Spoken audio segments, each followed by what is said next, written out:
Hi. Give me 10 minutes. I know that's a long time in the internet sphere, but it's important. We need to talk about genetic modification, or GMOs, or genetic engineering, or whatever you want to call it. And please, before you type out your scripted response or go pawing through your bag of scary memes, just hear me out, clear your head, keep an open mind. Full disclosure, I do not receive checks from Big Organic or Big Ag or Big anything. Seriously, I don't make the big bucks. You should see my car. It's my car. I have no credentials when it comes to food science. I'm just a dad and a guy who cares about people. Now, in case you hadn't noticed, when the topic of genetic modification comes up, the conversation invariably turns to Monsanto. And people who get their information from social media have a generally unfavorable view of Monsanto. So my goal is not to change people's opinions about this poster child for corporate villainy. That's a conversation for another time, so march against whatever, I really don't care. Believe it or not, we can talk about GMOs without ever bringing up Monsanto. The two are not synonymous. See, it makes sense that you would be against GMOs if you hate Monsanto and you think they're the same thing. But saying Monsanto equals GMOs is like saying Apple equals phones or Walmart equals stores. I mean, if you heard that a coffee company was poisoning the ocean, I'm sure you'd be against that company, but I doubt that would make you anti-coffee. And by the way, if your main concern is that GMO foods should be labeled, fine. I don't have time to get into it right now, so if just label it is your thing, go nuts. Now, people with good intentions are sharing a lot of spooky stuff online about GMOs, and this misinformation is coming from sources that range from questionable to downright deceitful. Now, here's a good rule of thumb. If you get your food science info from buzzword-filled memes, you're being manipulated. Actually, here's a fun exercise. If you have a smartphone, go to the App Store and search for Meme Generator. You'll find plenty to choose from, and they don't cost a thing. Here's a clever little meme I came up with in about 30 seconds. There's another. And of course this one. I'm really proud of that one. See, any idiot can whip these stupid things up. And because anti-GMO themes are so prevalent, this kind of entry-level scare marketing is pretty hard to ignore. So you're probably, through no fault of your own, you probably don't understand what genetic modification really is. So let's start with what it isn't. It isn't this, or this, and for the love of God, it isn't this. See, this is the kind of imagery people use to scare us into believing that something is bad. And it's been pretty successful.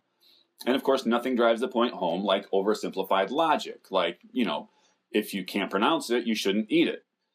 All right, pause.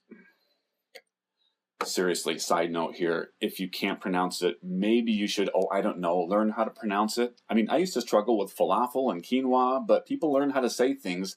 That's how language works. All right. My point is, platitudes and affirmations and pictures of people meditating in front of the moon, those are all good and fine. And sometimes they have value. I mean, be a better person, get outside more, exercise. Good stuff, but it's still the online equivalent of the fortune cookie. Nice words, kind of sweet, a little crunchy, not much substance. And when these same people use their influence to propagate junk science with frightening pictures and made-up statistics, it becomes irresponsible and even dangerous. Genetic modification is not an ingredient and it's not a chemical. It is a process in which one or more genes of a particular organism are removed or replaced or otherwise modified to create any number of results. Now, those results might be a tolerance for harsh climates, or biofortification, or a bazillion other things. I think people get hung up on the word genetic because it conjures up playing God or Franken whatever, but take time to get educated. And for real educated. And you'll see that there's nothing sinister about it. Case in point, rennet. You know that stuff that turns milk into cheese? Well, that stuff used to come from the lining of a calf's stomach. But a long time ago, some really smart scientists figured out how to do some cool genetic things, and now almost all cheese is made with genetically modified rennet. So we've been eating GM foods for a long time now, and baby cows no longer have to die for our precious fondue. I'd call that a win. Now, from time to time, you'll hear, if it's safe, why have some countries banned it? Well, let's dig in a little here. I think female drivers are perfectly safe, but they're banned in Saudi Arabia, so maybe they're onto something. In Singapore, it's illegal to chew gum. So why don't we follow their lead? Or maybe when it comes to certain things like understanding food science, we're a few steps ahead of other countries. Now, you might ask, what about organic? Hey, I think organic's great, and it's a really good way to teach our kids the fundamentals of good old-fashioned nature. It can be healthy and nurturing and a lot of fun. Now, for some reason, there's a school of thought that says that if you support GMO, you don't support organic, and vice versa. I don't know where this came from or why people think this, but it's pretty much like saying if you're for chocolate, you're against vanilla. Actually, they coexist really well together. Again, organic is awesome. Here's the thing. You and I have the luxury of driving to the store of our choosing where we can buy whatever foods we want, and we can choose to grow our own vegetables. But these are privileges that many people don't have.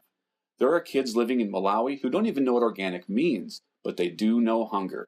And I'm sure they'd appreciate it if well-fed people like us would do something to help them, or at the very least, stay out of the way of people who are trying. And a good start there would be to stop being so afraid of science.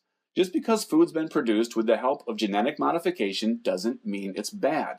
Let that sink in because it's the big takeaway here. Golden rice, for example. In this case, rice has been fortified to contain vitamin A.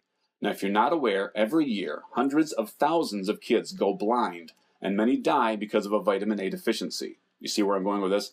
Rice that actually can help prevent childhood blindness and death. How is this a bad thing? Closer to home, researchers are working on removing specific genes from a peanut that can cause allergic reactions. And this process is also classified as genetic modification. And if you don't think that's a big deal, then you don't know how severe a peanut allergy can be. Now, if you're a little confused right now, I'm guessing it's because up to this point, you thought GMO meant Roundup and ethanol corn, and you never realized that this science has real-world humanitarian potential. And that's okay. Most of us were duped, so give yourself a pass. Now, I'm not naive. I know there's money to be made here. And my question here is, so what? That's how it works. Seriously, do you think research just happens, like, for free? Do you work for free? See, this is the part of the conversation where people dig in their heels and they toss out words like corporate greed and patents and blah, blah, blah. Obviously, there are ethical considerations, and we always need to do a better job of policing companies. And sadly, that will apply to every industry until the end of time, no exceptions. But there are breakthroughs that can feed a lot of people right now. And we can't just let our perception of corrupt capitalism derail the conversation before it even starts. That's what happens all the time, and it's a distraction from the bigger issue. So let me be clear. Whether you're a food blogger or a horticultural scientist or a wellness guru or whatever, I couldn't care less where your money comes from or how many juicers you've sold or how big and pretty your damn house is. And I can promise you, neither do the people who are near death from malnutrition. So, what's the problem? Well, here's a big part of it. We can't even talk about GMOs without people freaking out and calling each other names, like so many names. And it doesn't help that we're having nearly all of these conversations online. We join like-minded groups, and we craft our responses, and we insult people who live like 5 states away whose faces we'll never see. We preach from our echo chambers because it's easy and it requires no accountability. But who does it really serve? Maybe a better question would be, who doesn't it serve? Believe me, I know it's hard to take a fresh look at things that you've been convinced were a certain way, but people do it all the time. It's how we grow. Maybe what we really need is to talk face to face. Not like that. That's better. There we go. I'm guessing that this concept, by the way, is a lot more terrifying to some of you than imaginary corn monsters, but it would be good for us and for the conversation.